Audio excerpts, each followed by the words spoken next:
Alrighty, let's roll. It is October 20th, 9:37 p.m. on a fine, chilly Monday night here in just outside of Nashville, Tennessee.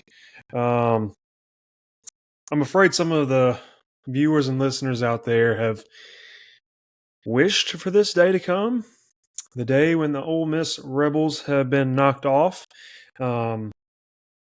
I think you'll see in this episode I'm not too upset about it, but that's not going to be the main focus. However, I do fear a rant coming on, and it's not about what you think it's about, and we'll see where it goes. For now, I want to address the one obvious thing here is that I'm missing my two records that are right here in the background. For all of you YouTube viewers, you may see this. For all the podcast listeners, you're obviously not going to see it, but maybe you'll refer to the YouTube for this opening segment. But I do have a opening here where I normally have my two records at the time. I just previously had the F1 movie soundtrack and one of Greta Van Fleet's albums, one of the many that I have of them. Battle at Garden's Gate, I believe, was the specific one I had. And I had those for several weeks, for several episodes, so I finally decided today was the day to switch it up. Is it because Ole Miss lost? You'll never know. But I figured I would start off with that. I feel like that'd be kind of fun. So let's start off with what I'm replacing it with. And first we have, I get this perfectly right, Presence by Led Zeppelin. The more you watch, the more you see these albums change, the more you're going to get a feel for what I like in music. And I will be one of the first ones to tell you, Led Zeppelin is one of my favorites. Now, I've said already, Greta Van Fleet is my absolute number one. Kind of more younger band, more late 20s, around my age, that plays Led Zeppelin type, kind of alternative rock, classic rock. So obviously, as I became more keen to them and started to really like them, I wanted to kind of get to their roots and find out that, obviously, if you listen to them and you know Led Zeppelin, you'll hear it immediately that there's definitely a resemblance there.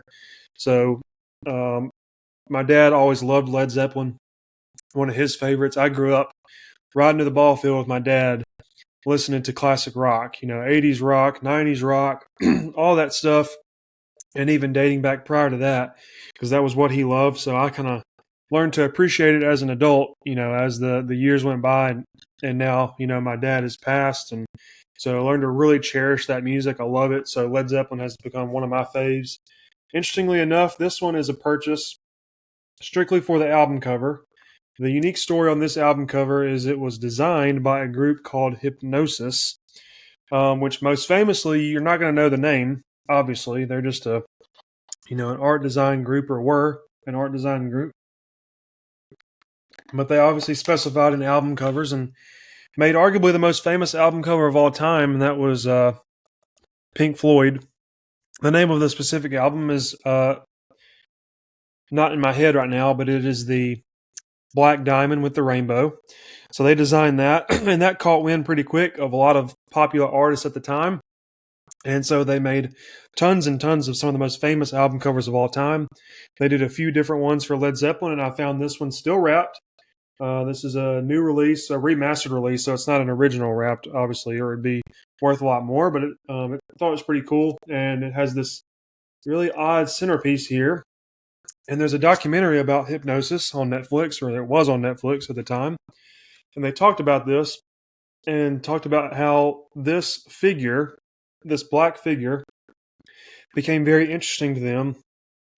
I think it was like a paperweight knick-knack type thing that one of the guys saw. It was a two-man crew for Hypnosis, and they were so captivated by it that they started using it in their album covers. Totally blacked it out, radiant black. It was already black, but they made it extremely dark and dense. And what they did for a couple different covers is they replaced it with more common household items. So you'll see, like in this, it's like a table centerpiece. And so it's pretty cool. So I got this one just for the album cover. The music isn't what Led Zeppelin is known for on this specific album necessarily, but one of my favorites. Number two, what will go next, switching it up in style a little bit, but I have got A also still wrapped Forrest Frank, Child of God 2. Awesome, awesome artist. I feel like I've been fairly upfront with my belief in Jesus Christ as my Lord and Savior. A great piece of my life. And Forrest Frank is making some really cool music. He has been for a couple years now. This is his most recent full album release. And again, I'm a sucker for cool cover art. And kudos to my brother Matt for getting me this. Matt, if you're listening, appreciate you for picking that up for me. But really cool cover art there. Pretty basic, pretty simple, but just very cool colors. Obviously, I'm green's my favorite color, so seeing the grassy hill there is really cool. And yeah, this album is really good. Again, it's his most recent full release, but it's got Amen, which is one of my favorites. Father's House, No L's, Nothing Else, Drop, POV, all really, really cool songs and faith-based, just straight up awesome, just good praise music, man. It's so really cool. So going to go ahead and throw these back here. And then not sure if I'm going to transition into the next or if you're just going to actually watch me put them back here, but we're going to try. Yeah, we're definitely going to transition that. All right, we just transitioned. But there they are. We'll see how long those last. I was kidding earlier. It has nothing to do with Ole Miss losing. I just saw it and decided it was time to switch it up. So we switched it up. Tell me what you think. I got tons to go through in the collection, so we'll probably get through like 2 football seasons from now before I get through all of that I have, and that is assuming that I don't buy any more, which is unlikely. Now I have to decide if I want to go on my rant and start this episode out with a bang, or if I want to save it. Tough decisions. Tough decisions on a Monday night, nonetheless. Let's just rant. Let's just get it over with, because I told myself earlier today that I was going to do this because I'm so sick of it, and that I would promise all the viewers out there, all 20 of you, I love you, that I wouldn't mention it again until there was action.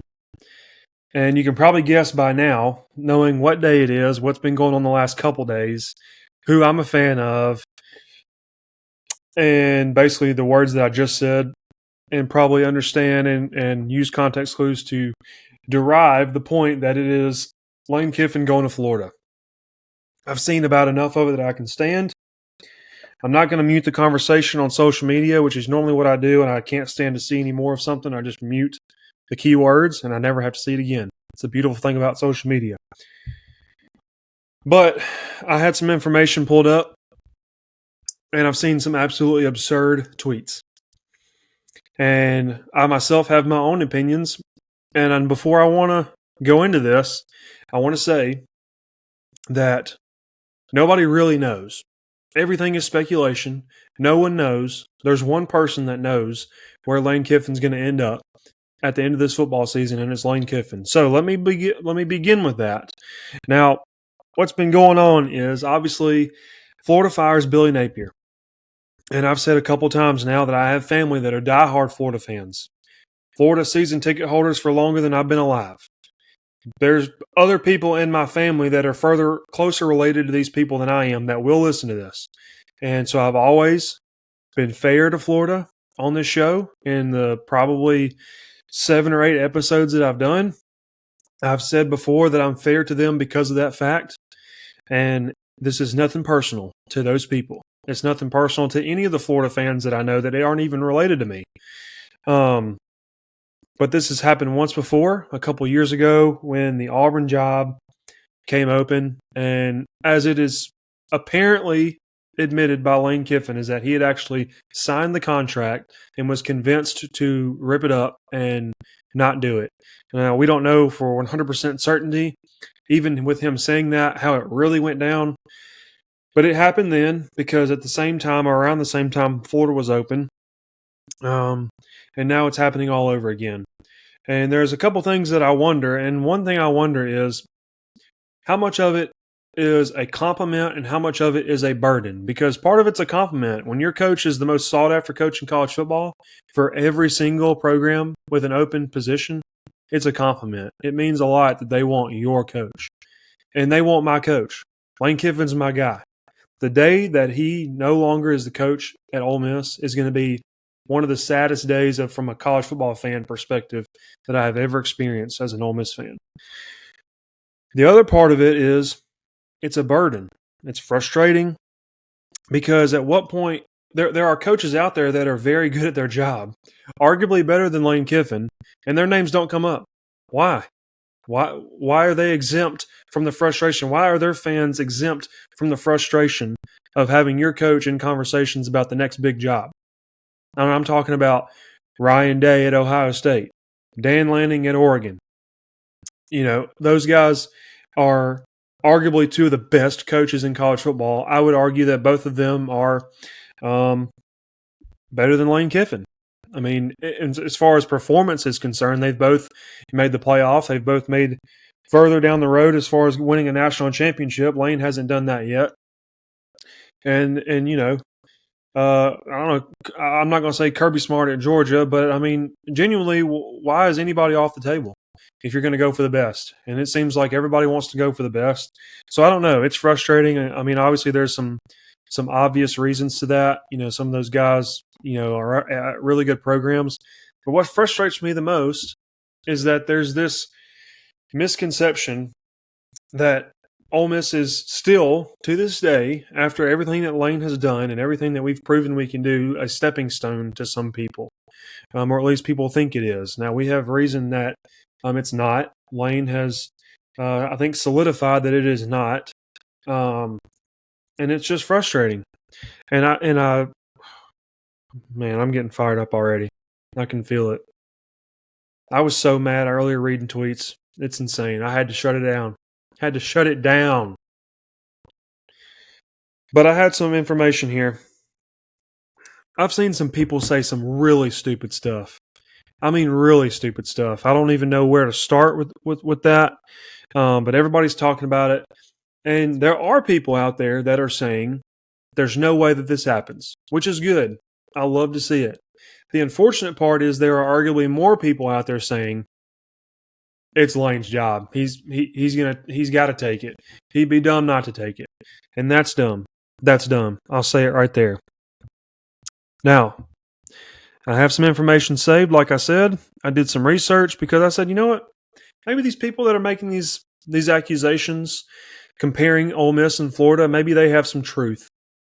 So I took some of my favorite ones and did some research, and now I have some information. And it's the last piece of information that any of these people would want me to have, but I have it because I do my due diligence. Let's talk about let's compare Florida at Ole Miss. If that's what everybody wants to compare, where the programs are, the state of the programs. And we'll talk about some that are more speculation, more opinion-based, more subjective. And we'll talk about some that are more objective and right in front of your face. And you can look it up and you can find facts. So, and again, nothing personal to my Florida people out there. Otherwise, I really enjoy when you guys are good. It doesn't seem like it's really been that way in a while. But I think you are one of the schools that it's good for Florida when Florida is good and competitive. It's good for the NCAA when Florida is competitive. But man, you guys have tipped me over the edge. Genuinely tipped me over the edge. I can't take it anymore. Since 2011, Florida has hired and fired 4 different coaches, now 5 with Billy Napier, all of which were fired inside of the 4-year mark. And 2 of those were SEC Coach of the Year. And both of those 2 SEC Coaches of the Year were fired less than 2 years later. The last coach to have success was gone 16 years ago voluntarily and had to check himself into the hospital because of stress. Urban Meyer, that is. Recruiting advantage. Everybody wants to talk about recruiting advantage at Florida. Let's talk about the state of Mississippi. You have Ole Miss and Mississippi State. That's it as far as major college football programs. Florida, well, you have Florida State, you have Miami and Florida, plus some other kind of fringe schools such as South Florida Now and UCF. And not to mention every other major college football program that will recruit Florida about as heavily as any other state in the country. Not the case for Mississippi. Not that Mississippi isn't as talented, but it's no question that Florida is recruited heavily, much more heavily than Mississippi is. I would consider that an advantage for Ole Miss. You have less competition for your recruits, and you have more room to work with less schools in the state. And then the other thing, I saw this earlier. I saw somebody say it's easier to win at Florida than it is at Ole Miss. It's easier to win at Florida than it is at Ole Miss. Did Billy Napier not get the memo? I'm like baffled at that. Where did we disconnect on how easy it was to win at Florida versus Ole Miss? Because the last time I checked, over the last however many years, Billy Napier has been the coach, while Lane has been at Ole Miss the entire time. It seems like it's pretty clear cut which of those two programs is more successful. So, not really sure what we're looking at there. And then the other pieces of information I had are pretty basic. I mean, now that NIL is where it's at, I feel like power balance is very much a real thing. You can have a higher NIL one year, and the next year it be another school. You could be the number one NIL school in the country, and the next year it could be somebody else, and the next year somebody else, and the next year somebody else. That's the landscape we're in. There's so many of these Florida fans that are so caught in the past.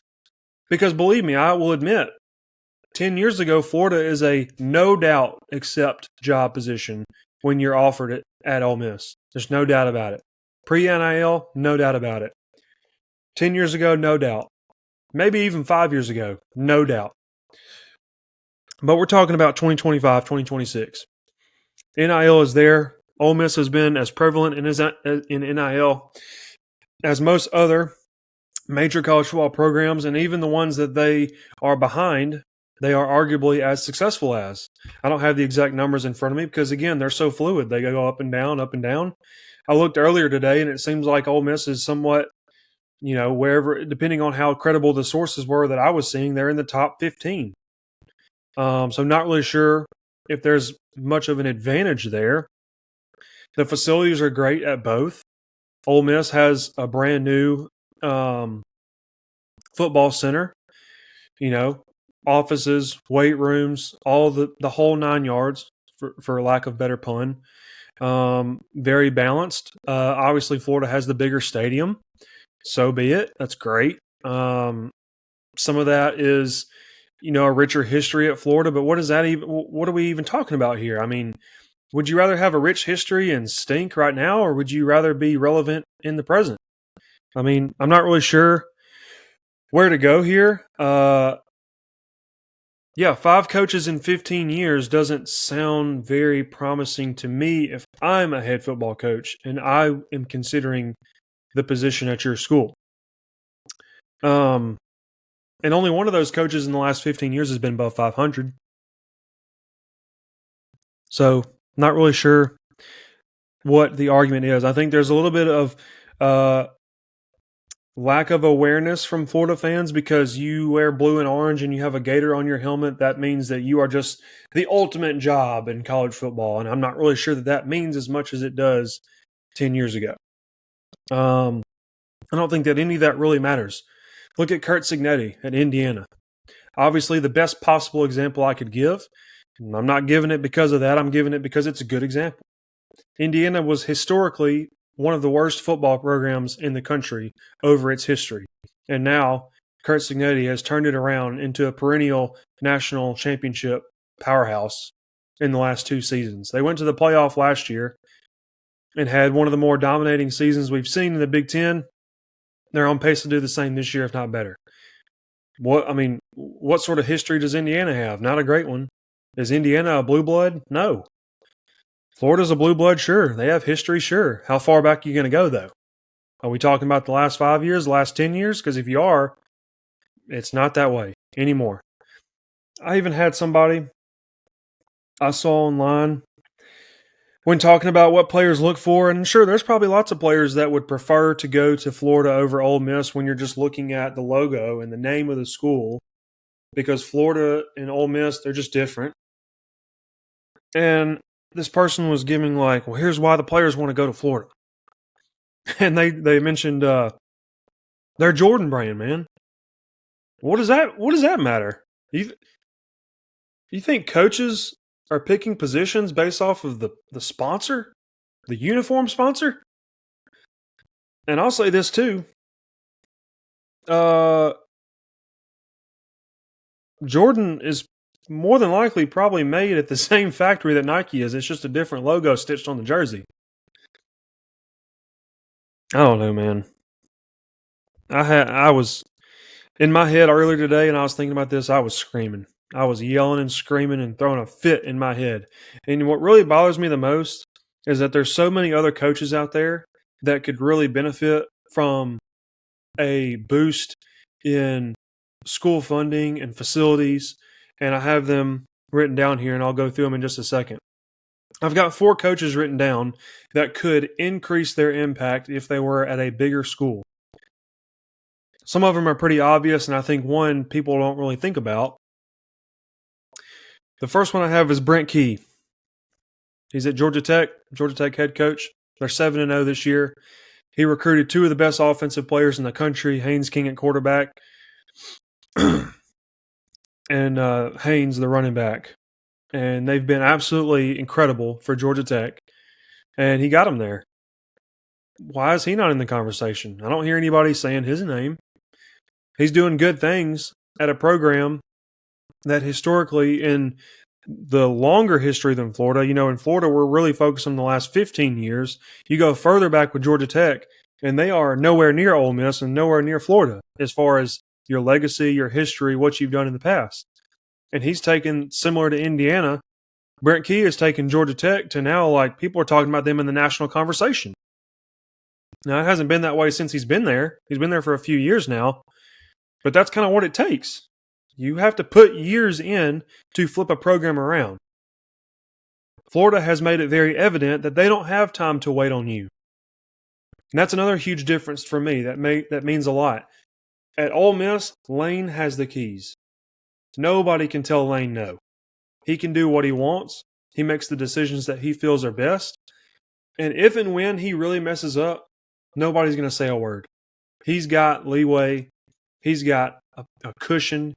He has patience in the people who are funding this program. Because if you look at last year. I thought about this earlier. Last year was one of the most disappointing seasons in Ole Miss's history. Me as a fan, I'm 28 years old. And over the last 28 years, granted I wasn't paying attention to football in my early days. So you can say the last 28 years of my life if you look back. But since I have been actively paying attention maybe over the last decade or so to Ole Miss football because I love it to death, we have never had such a talented team as we had last year. We had 4 draft picks on the defensive side of the ball.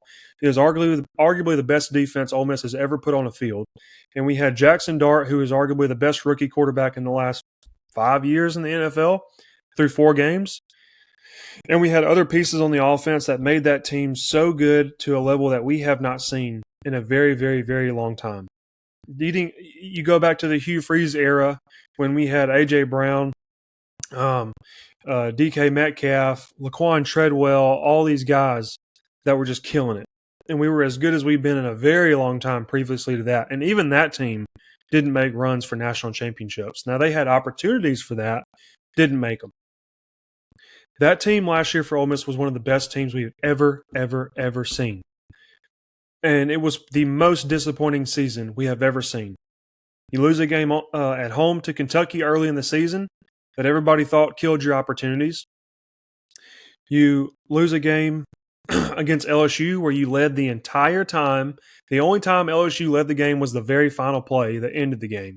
And you went into LSU at night on the road and you had them leading and drawing on their heels the entire time, and you lose the game, and now it's your second loss, and now you really feel like you're reeling. You're on your heels. We really don't know how it's going to shake out. And you beat Georgia. Holy crap, we beat Georgia. And then you lose to Florida in a game where they are right in the same exact spot they are right now. They had no hope. They had nothing to look forward to. People thought Billy was going to be fired last year, and he somehow stuck around, probably because he beat Ole Miss. and it ruined our chance at the playoff. And that was the best team we've had in a very, very, very long time. And how many people asked within the Ole Miss community of fans and with the Ole Miss community of boosters and the athletic department, how many of those people called for his job with validity? 0. The most disappointing season in my lifetime that I can remember, and 0 people wanted him gone. That's how much trust and confidence people have in him at Ole Miss. You're going to get that at Florida? The answer is no. Don't let any Florida fan tell you differently, because they fired 5 different coaches in 15 years. And 2 of them were coaches of the year. And one of them, surprisingly enough, Dan Mullen, had an opportunity to take that program back to a perennial powerhouse, which at the time it wasn't experiencing. It was more similar to what we saw a couple years ago when they were winning games, but they were also losing games. And he got let go because he pissed some people off. Why in the world would you want to play or coach at that program versus the one I just talked about, where you have the most disappointing season in over a decade, maybe even 2 decades, and people are just like, hey, that sucks, but we'll get them next time. Now, that's not the mindset that we want to have. That's not the mindset that we would carry year over year. But we see the vision at Ole Miss. We see where Lane is taking us, where we're going, what he's doing. We trust in what he's doing. You got the keys, Lane. Do whatever you want. We're going to give you all the money we can possibly give you, all the funds, all the resources, everything we can possibly do. The biggest quarrel people have with Ole Miss is the students don't show up all the time. Heaven forbid the students don't show up all the time. Heaven forbid the students leave at halftime in week 2 when it's 95 degrees outside and they get put in the student section where the sun shines on them the whole entire game at 11 a.m. Heaven forbid when we're up 40 at halftime, they decide to go to the Grove in the shade where there's free food and drink. Golly, that's the worst thing you got going on. And Lane has never shied away from calling people out. Never. And that's what's great about him. He holds people accountable and he accepts accountability. And people think when he calls the student section out once or twice every season, because every other game they exceed expectations, they fill it out, they're loud, they do their job. But because he calls them out once or twice a year when we're playing a high school team and it's 95 degrees outside, that they think that he hates our fan base. He thinks we're not involved. He thinks we're not giving our full effort, and he begs us to come to games. Look at what Kirby did last week. Kirby begged his fans to come to the games, show up, and be loud against us because he knew that's what it was going to take. I don't hear anybody saying Kirby hates his fans. Kirby hates the students. No, that's just the relationship that Lane has at Ole Miss. He is allotted that ability to say those things. But people on the outside looking in who only see that and they don't see everything else say, well, he probably wants to leave because he doesn't like the students. It's ridiculous. It doesn't matter that you're wearing blue and orange and have a gator on your helmet and have a jump man on your uniform. That's not going to get a coach to come. It doesn't matter that you won a national championship in 2008. You guys don't want to know how old I was in 2008, the last time they won a national championship. Because in my opinion, it's irrelevant at this point. You're not gaining recruits off of a national championship in 2008. Because a lot of the kids you're recruiting right now, that are in high school right now, if anything, might not even have been walking in 2008. They were little kids. They don't care what you did in 2008. And it's ridiculous that we have this conversation every time with these delusional fan bases, and I'm sick of it. And that's my rant. How long did that take? 29 minutes, approximately. And if he takes the job, I'll have egg on my face, and I'll admit it. And I'll come on here the next day and say, I was wrong, egg on my face, I'm an idiot. But there's one reason why Lane takes this job. It's not because of the money. It's not because of the resources. It's not because of the players, recruiting, history, legacy. It's because of none of that. It's because of one thing, and that is he just simply wants to be in Florida more than he wants to be in Oxford. And if that's the case, so be it. We will find somebody else. Ole Miss football will move on no matter who is there. Florida football will move on no matter who is there. But if he takes this job, it's because of that and that alone, because he wants to be in Florida more than Oxford, and it has nothing to do with what the small, minor details are that make up a football program. Because he's got one of the best athletic directors in the country in Keith Carter, who will do just about anything he can for him. He's got one of the best fan bases in college football, who have some of the most richest traditions, and will support and support and support, even at your worst, because he had a not great year in comparison to his standards and what we've seen in the last couple of years. In his first year, nobody said a word. And he's only gotten better from there. And he's only gotten better recruits. And he's only gotten more money. He's only gotten more wins. 10 wins in year 2. And the first time we've ever won 11 games in one season from him in this tenure. And if we watched the documentary a couple weeks ago, The Many Lives of Lane Kiffin that ESPN did, it was fantastic. And we watched how he said how much transformation Oxford has provided for him. Oxford is good for him, has done all these things, slowed his life down, made him a better father, helped him find himself, helped him find an identity for himself. And all he did was talk good about it. And if we saw all that and then he still goes, then he was just meant to go. And there's nothing we can do about it. So I will be the first person to say, oops on me. But there's no question, if you want to be unbiased and talk about these two jobs in comparison, to say that this is nothing more than a lateral move. There's genuinely nothing that Florida can provide for him that we can't provide feasibly, at least within the near future. And that's it. I'm ranting so hard, I got an error message on my thing. I don't even know if I'm recording right now.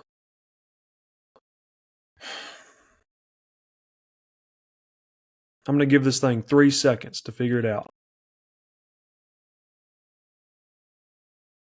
We're back. Maybe we never left. I don't know. Rant over.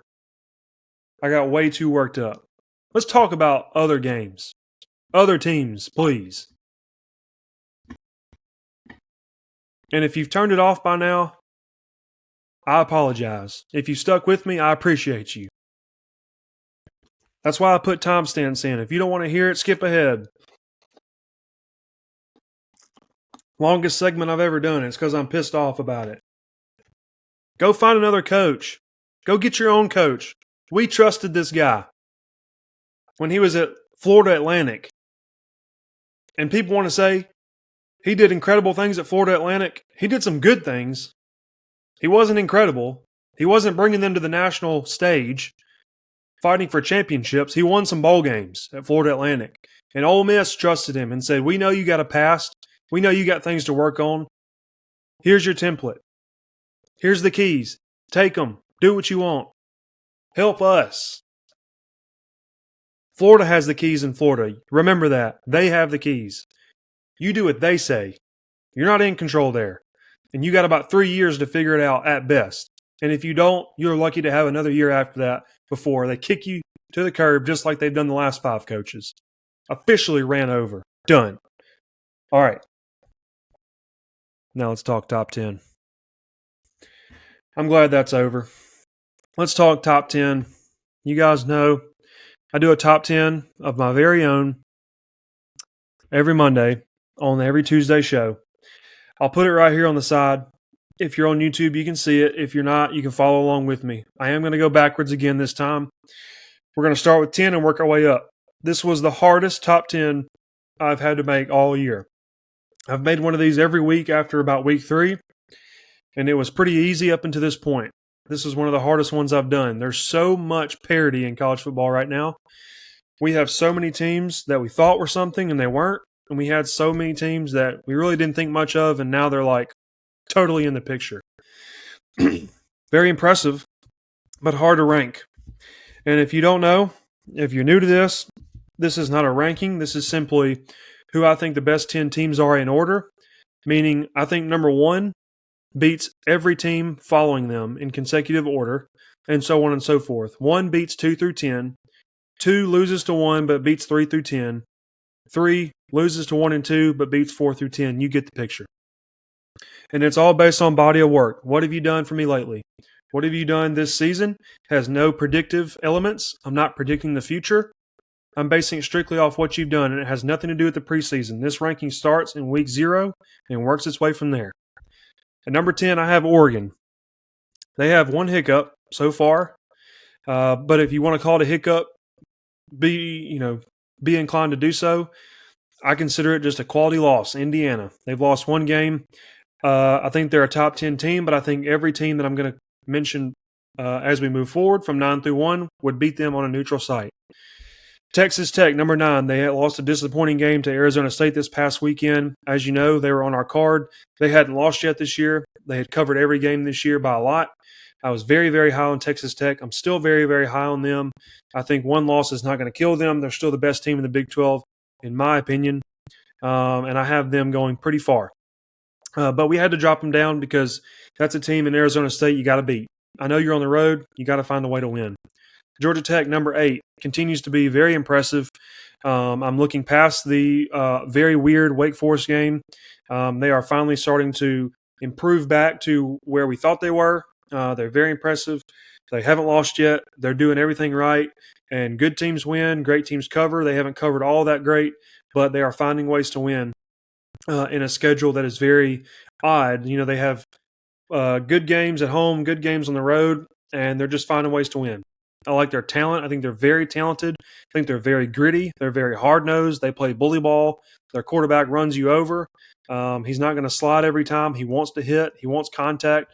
The running back is very good. They have very good skill players at the receiving core, and I think their defense is good enough to carry them along the way. Number 8. At number 7, I have Vanderbilt. Vanderbilt has been in the top 10. They made their way out of the top 10 after they lost to Alabama to no fault of their own.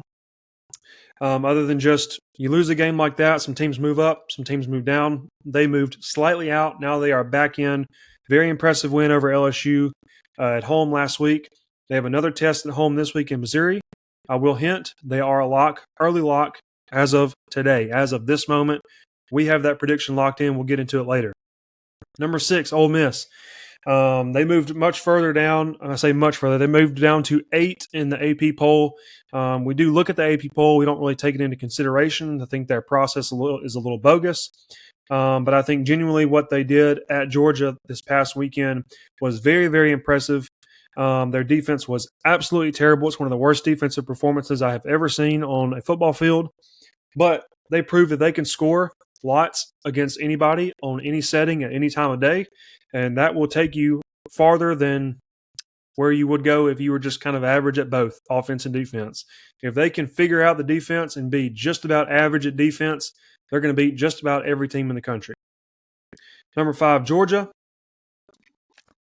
Obviously, super impressive win over Ole Miss. They scored on 5 of 8 drives, Ole Miss did. And Georgia scored on every drive. So very impressive. They fought back from behind in just about every game. And I'm kind of hoping for the rankings' sake and the reputation of these rankings that they continue to win games, but hopefully at some point work ahead, stay ahead. So we'll see, but I think they are very talented and they're going to be really hard to beat. And as you can expect, ahead of them at number 4 is Alabama. They had their one wake-up call against Florida State in Week 1, which is turning out to be an absolutely terrible loss. I'm not really sure what happened there. I think that's still very confusing for a lot of people, but they have answered the call since then. They look extremely talented. They are doing a lot of things right, and I think they would beat almost every team in the country. The three teams I think they would lose to are as follows. Number 3, Texas A&M. Haven't lost yet. They've played some tough games, some tight games, specifically Auburn 6-point game, which you would hope they beat by more at home. They didn't, but they won. And then Arkansas, which was a lot tighter game than what we anticipated.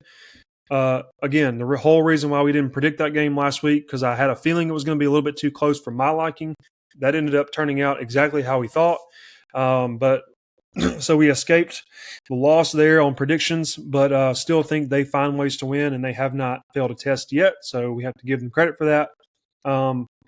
And I think they would beat Alabama and Georgia and Ole Miss and all that, neutral site. You give them 10 games on a neutral site against those teams, they're probably going to win more games than they're going to lose, in my opinion. Ohio State, number 2, for obvious reasons, and Indiana, number 1, for obvious reasons. Those are the 2 best teams in the country. Yes, Miami got knocked out of the top 10. You absolutely cannot lose at home to Louisville on a Friday night. Friday night games are weird. I've said that before. I truly believe in it. But that doesn't give you an exemption to lose a game. When you're at home on a Friday night, you're going to have every student there in the building because they all want to go on a Friday night and then have their Saturday. Everybody looks forward to Friday night games. They're fun, they're unique, they're different. It's always a night game. You're not going to get a Friday day game. You get the benefit of a primetime, all eyes on you night game in Miami. You've got your entire season in front of you. This is arguably one of the better teams you've played all year in Louisville. They've only lost once, but they had only beaten very unimpressive teams, and you lose in embarrassing fashion. You're out of the top 10. You can work your way back in, Miami, but you're out. So Ohio State number 2, Indiana number 1. Man, I'm fired up, dude.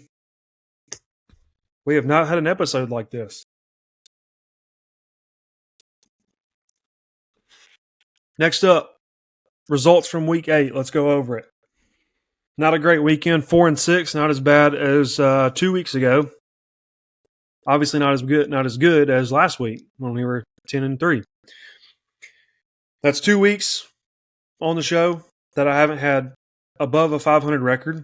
It's very embarrassing. It is what it is. I think we've all seen that this year is very hard to predict because there's so much darn parity in college football. We had, I don't know how many ranked teams lose this week. And part of predicting this sport is you expect teams to perform to what you've seen them do a little above average and get the job done that they're asked to do or expected to do. And we saw very, very, very few teams do that this week. So you're going to have weeks like that. We're still above 500 on the entire year, which at the end of this, after the national championship game, is our goal to be above 500. So we are still doing that. So we can't complain too much. But we're going to have weeks like that, just like we're going to have weeks like last week, 2 weeks ago, where we were 10-3. They happen. It happens. 4-6. We're 49-41 on the year. First up, obviously, on Friday night was Miami. We talked about that already briefly. You just can't lose that game. And if you're not going to cover, I've always said if you're not going to cover, you might as well lose. Because winning and not covering feels very minuscule to the people out there that actually pay attention to spreads. So very embarrassing, in my opinion, if I'm a Miami fan. It feels very reminiscent of the Georgia Tech game last year where you had it in your hands and you just lose in one of the most embarrassing fashions. Now, although this did not come down to the final play like that game did, or the final drive, I should say, it's just another fumble from the coaching staff. You obviously didn't look very prepared and just a very bad loss on their part. 12.5 is not a ridiculous number to cover there on a Friday night against Louisville, who has beaten just about nobody. But we started off Saturday pretty good, though. Vandy minus 2.5 was about as easy of a winner as we have had all year. Part of the reason why they're in early lock as of today on Tuesday for next week already against Missouri, because it's the same number. We feel really good about Vandy. I love Vandy. I love watching them play because they're entertaining. They are exciting. They beat people in multiple ways. You never know what you're going to get. And I think at home, they're one of the best teams and hardest teams to beat. So Vandy minus 2.5 was super easy. And then we had Georgia Tech plus 3, which was an early lock from Tuesday of last week. And we hit that pretty convincingly against Duke. Yet again, Duke lets people down at home. I don't have any reason to believe they should be predicted on for the rest of the year. I said that last week. They disappointed everybody at home against Illinois in week 2 or week 3 or whatever that was. And I expected the same exact thing to happen this week in this game, and it did. So Georgia Tech plus 3 had the weekend going in the right direction. And then we had Ohio State minus 24.5. They covered that one pretty easily. Again, they are one of the best teams in the country. They are going to be arguably the hardest team to beat in the country. They are very, very good on both sides of the ball. They are very, very skilled, and they are going to be super hard to beat and definitely hard to predict against moving forward from here until they prove otherwise. So that put us at 3-1 heading into the afternoon, which gave us a lot of confidence because in the history of this art, if you will call it, or this sport in predicting games, typically the trend early in the morning will continue throughout the day. So obviously going into Saturday afternoon 3-1 had us very confident, and then things happened. Indiana minus 25.5, terrible beat. They won by 25. I know a half point doesn't really exist in football scores, but in covering spreads, it exists very much so. There's a reason why the half point exists. It's so that there's no such thing as a tie. So although we do sometimes get rounded numbers, we didn't have one here. So we had 25.5. They won by 25. That's a loss for us. Very disappointing, very bad beat. But then again, Indiana rolls as we expect. That's why they're the number one team in the country to me. Ole Miss plus 7.5, another bad beat. It was super close. I never felt confident in the end result in that game at any point, but I definitely was shocked at what was happening. Not because I didn't believe it was possible, but because I believe that a win at Georgia in this situation to put us at 7-0, arguably we would have been a top 3 team in the country this week if we had found ourselves in the winning spot. I didn't think it was going to happen because we just scored relentlessly. And the way we scored relentlessly was about as impressive of a performance as I have seen, especially with a former Division II quarterback that everybody was doubting because he hadn't had a road test. He hadn't had an SEC road start yet. And Trinidad Chambliss exceeded expectations by 1,000,000. He did everything in his power to win that game. And once again, like I've said already, the defense let us down in ways that we honestly didn't expect. We knew the defense wasn't going to be as good this year, but I genuinely didn't think they were capable of giving up a score of some sort on every single possession for Georgia. I genuinely didn't think it was possible, but it happened. So, and I think we were pretty close to the 7.5. I think it was like an 8 or 9 point game. So pretty disappointing. Obviously, I'm not all that beat up about it. Thankful for the new landscape that we are in with the 12-team playoff. Ole Miss is not dead. We play Oklahoma this week. If we can pass that test, find a way to win that game on the road, we have been battle tested. We have seen the toughest game we are going to see this year so far in Georgia. It only gets easier from here. If you find a way to win against Oklahoma this week, we are almost a shoe-in for the playoff, which feels amazing. So it definitely feels very good to lose a game this late and not have your hopes crushed. We can do this. It's going to be fine. That's Ole Miss talk. We've had enough of that already. Then we had Texas Tech minus 6.5. Probably my biggest disappointment of the week. I have been very high on Texas Tech. I'm still very high on Texas Tech. They are in the same boat as Ole Miss, where the one loss doesn't kill them. It was definitely disappointing to see it work out this way, but it was one of the many losses that a lot of people didn't expect that happened. They had played very, very good, and I think ultimately their time just came where the streak had to end. Unfortunately, they didn't even win the game, so they didn't cover, they didn't win, they just lost. And so it's disappointing for sure, but they have so much more ahead of them. We're still very confident in them. And then to keep the losses going, Memphis minus 19.5, they also lost outright. Nobody really expected that. UAB, interim coach, just fired their coach. Where are they? What's their identity? What are they even good at? Nobody really knows. Obviously, they found a way to win against Memphis. When I saw that score, I didn't even watch that game because it was at the same time as the Georgia game. But I was getting texts from people that watched the show like, what is Memphis doing? What is happening in the Memphis game? I don't know. I'm not watching, man. I don't know. It was that type of weekend. It's upsetting. It's very, very upsetting. So another undefeated team with an undefeated record against the spread goes down in more ways than one. And then we had a slimmer of hope. If Alabama and Auburn could have both converted, would have put us closer to 500. Wouldn't have felt as bad about the weekend. Alabama obviously gets the job done in the way that we expected them to, and then Auburn failed us. I felt a little bit extra embarrassed about Auburn because I actually clipped part of the show, and I wanted to try and put out a short on YouTube for people to kind of make it a little bit easier to watch. So I put out the clip of me talking about how everybody wants Missouri to lose because Missouri is very annoying, which they are, and that Auburn was going to be so motivated after the Georgia game about how they have time and time again gotten screwed by all these different external factors other than football, that they were going to be so motivated to go in at home and win.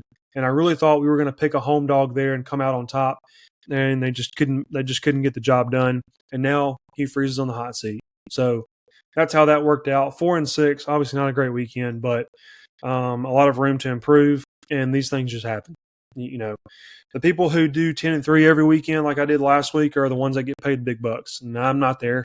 So that's just not me. Don't expect me to go perfect every week because I won't. I don't think I've ever went perfect in one weekend ever. So just always keep that in mind. But still, lots of reasons to be confident. We're still predicting several teams very well, and we have a lot of games coming up. We still have a lot of weeks left, so there's a really good chance we can extend this over 500 record for the year and really come out on top. So with that, we will move into our week 9 look ahead. I'm going to tell you what games I have slated for this weekend, and then I have one lock, which I've already talked about. As far as what it is, I will get into it here in just a second. For the morning on Saturday, we have no Thursday, Friday games. It is strictly just going to be Saturday this weekend. Actually, probably one of the smallest cards we've had. There's just tons of ranked on terrible matchups this week. So kind of unfortunate from a watching standpoint, but even more unfortunate from a prediction standpoint because it just gives us less to work with. I mean, you go and count the number of spreads out there that are above 25 points. It's insane. Those are just super hard to predict. As you can see from last week, it can go really well like Ohio State, or it can go really poorly like Indiana. But when you have big spreads like that, it is hard to predict because you have to factor in elements like when teams get way ahead, are they going to replace their starters to make them more healthy for the following week? Or are these underdog teams going to fight because that's all they know and there's it's a win-win situation for them if they lose or if they win? So they're going to fight their tail off tooth and nail to the very end. You just really don't know.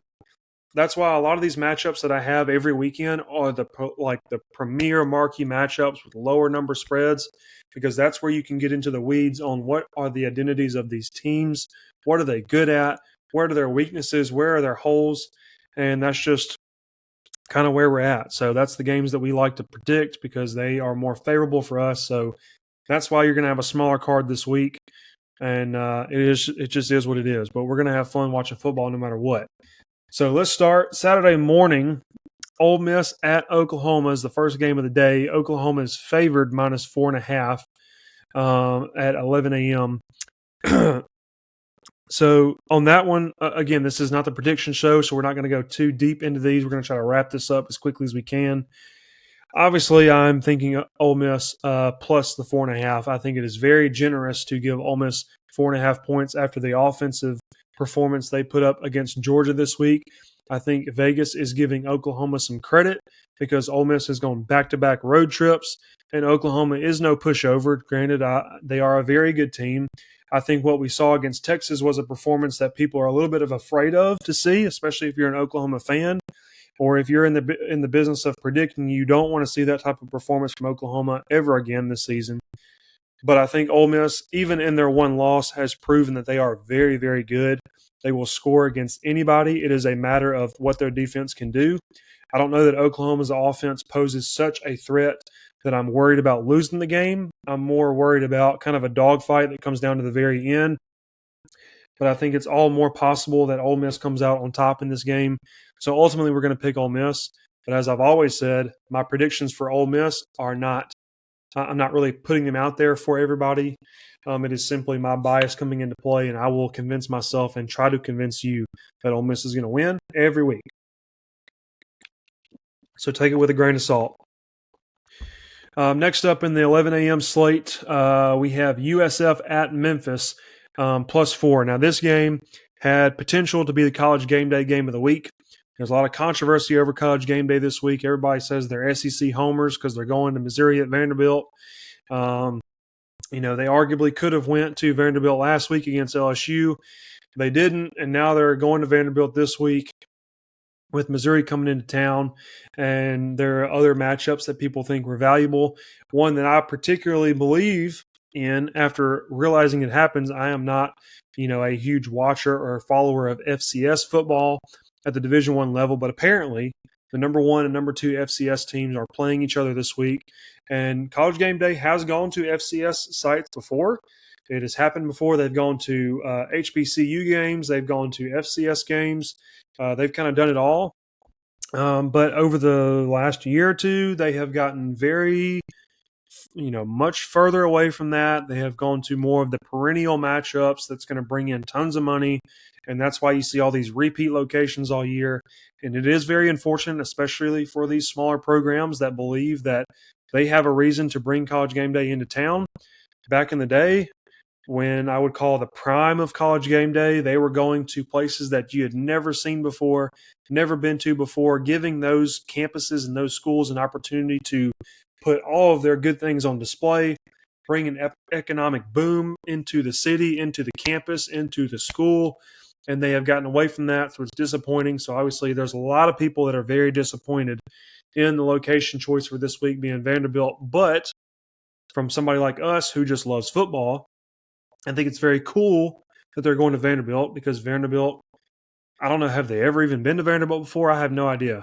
So very cool opportunity. I don't mind it at all. I think it actually helps our case for our Vanderbilt prediction, which we'll get into. But USF Memphis, if Memphis had won last week, I think there was no doubt they would have went to this game, because you were talking about two teams that are arguably playing for the G5 spot in the playoff, which would be on the line. I think it's still on the line in this game. Both of these teams are one loss. Whichever one of these teams loses is out. There's almost no way, unless they find their way into the American Championship game with two losses, because as you know, it's going to be between USF, Memphis, and Tulane for that championship game, and the winner of that probably goes to the playoff for the G5 spot. So a lot on the line on this game still. The 4 spread is small enough that makes it really interesting. We're going to have to dive in to try and pick a winner there. And then the last game for the morning slate is Auburn at Arkansas. Arkansas plus 1.5. I think Auburn's more talented. They are going on the road. Arkansas is a tough place to play no matter what. But we have seen teams go in there with success at 11 a.m. no matter what state of the program it is. So it'll be an interesting game. I don't know that I've necessarily picked a side yet, but I do, however, think that is an opportunity for us to kind of pick a sneaky home underdog in Arkansas. So we'll see how that goes. We'll move to the afternoon slate. We have BYU at Iowa State. This game has lots on the line too, as far as the Big 12 contention is I don't even know what I'm saying. The BYU at Iowa State, minus 2.5. BYU still undefeated, working their way up in the ranking. Obviously playing for the Big 12 title spot, potentially with Texas Tech. Iowa State probably has plenty of reason to believe that they are still in the conversation as well, with 1 loss or 2 losses, I believe. But definitely a win over BYU would be very impressive for their chances at the title game for the Big 12, which, as you know, if you win the Big 12, you're in the playoff, even if you got 2 losses, whatever. It doesn't really matter. So this is a huge game with a lot on the line here.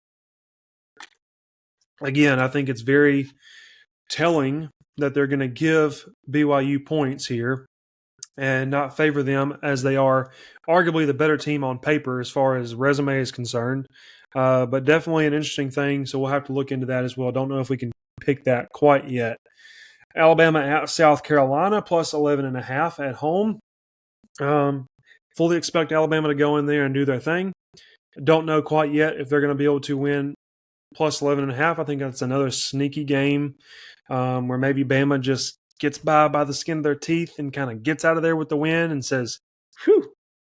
So we're not quite sure yet. Obviously, South Carolina is not in a place to push for any sort of postseason accolades, but still have some fight there. Still potentially playing for their coach. Low-key, nobody talking about Shane Beamer, but not saying he's on the hot seat, but definitely doesn't want to go down this road again this year of another disappointing season, especially with Lenora Sellers, because you haven't had a quarterback that good in a while. And who knows when you're going to get another one that's as good as he is. So definitely a sneaky game there. And to finish out the afternoon 2:30 slate, we have Missouri at Vanderbilt, which I said we are locking in currently right now. So Vanderbilt minus 2.5 is the one and only early lock for week 9. And there's a couple different things there because I've ranted for so long earlier. I don't want to get into the full prediction. I will get into it later on this week on Friday. Basically, this is a feel game. This is a feel. I'm going to do the research. I'm going to try to find the numbers. I'm going to try to find reasons on paper why we can trust that Vanderbilt is going to win this game by 3 points. But I'm going to give it to you plainly. As I said, they are hard to beat at home right now in the state of their program. They are very, very good at home. They had LSU come in.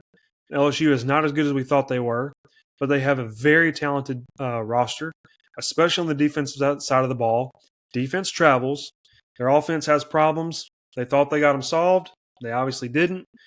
But Vanderbilt is exciting, and they are amazing at executing a specific plan for specific opponents. And game day is going to be there. It's an afternoon game, so you're going to work your way into the night as that game moves along. I think there is so much on the table here. Vanderbilt absolutely has to win this game to stay in contention. I don't think that they're one of the teams that can afford a second loss. And especially looking ahead, there are still some games ahead that they have got to win that are against arguably equal competitiveness level of opponent as they have in Missouri this week. But they did so well against LSU. The hype is going to continue to roll. Game day is going to be there. It's going to be fun. It's going to be hype. There's going to be tons of people there as far as like high list, high profile celebrities. It's in Nashville. There's going to be tons of people. It's probably going to be sold out, full stadium. And yeah, this is strictly a field game. I haven't looked at the numbers, not one bit. I have no idea how Vanderbilt stacks up against Missouri as far as schemes, as far as personnel, any of that. I'm putting my trust in Pavia and Clark Lee, and I really believe that Vanderbilt is going to win this game. And I believe it's going to be very similar to LSU, where they're going to get out ahead and they're not going to look back. And they're going to roll like a freight train off the tracks. And so that's why it's going to be our early lock of the week. And then the very last game, again, a short card. The only game in the night slate, A&M at LSU, LSU plus 2.5. I saw something crazy like this is the first time in like forever that LSU is a dog at home at night. So definitely want to consider that. Not saying that we're going to predict based upon that alone. And as we've said, LSU has major flaws offensively. But one thing they do have is a good defense. And didn't look all that great against Vanderbilt, but Vanderbilt exposes just about every defense they play.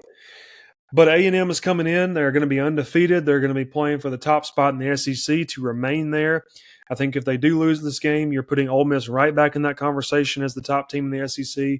Georgia is already in that conversation with one loss. Alabama has been in that conversation with one loss. A loss for A&M here shakes up the SEC in ways that no SEC fan wants, especially if you're a fan of one of the programs I just mentioned. But an A&M win continues to make things a little bit more clear. I don't think it's impossible for LSU to win this game. I think we have to definitely give value to the fact that Vegas has it at 2.5 currently as of Monday night. I do think it'll change, maybe by 1 or 2 points. So we'll see what happens there. But that is going to be our card for week 9. At most, we don't anticipate adding any games. You know, we may take off 1 or 2 games, but with the card already being pretty small, we're going to try to stick with these. So that's our card. Holy moly, this has been an episode. I do apologize if you guys hate this episode because my mood is off. I'm frustrated. I went on like a 30-minute rant on one program that 95% of you guys don't care about. I will never do this again. I will keep it with a general, broad perspective on college football, and I apologize for that. But this is my platform that I create and I put out there. I put the work in for it, and I felt like that I had to get it off my chest. And because I'm sick of people coming for my coach, and it's a compliment, but it's an equally frustrating, stressful factor and the problem with having a great coach. And so I felt like it was necessary to put my opinions out there. So I apologize. If that's not your flavor, then it's not normal for the show. Normally, we're going to talk about all the games, predict, we're going to recap, we're going to do it all in a very general sense and show as little bias as possible. That's why I'm very upfront about when I talk about Ole Miss, you can just not listen. You can just skip ahead if you want. If you care to hear my opinions about Ole Miss, then please be my guest to listen. But just remember that was not normal, so I'm sorry. But I had to do it. My platform, my show, college football show. Yeah.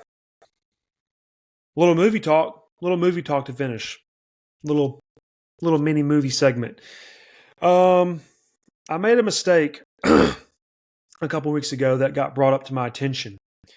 I had watched Tron Ares, and it was my first exposure to the Tron franchise. A small franchise at that.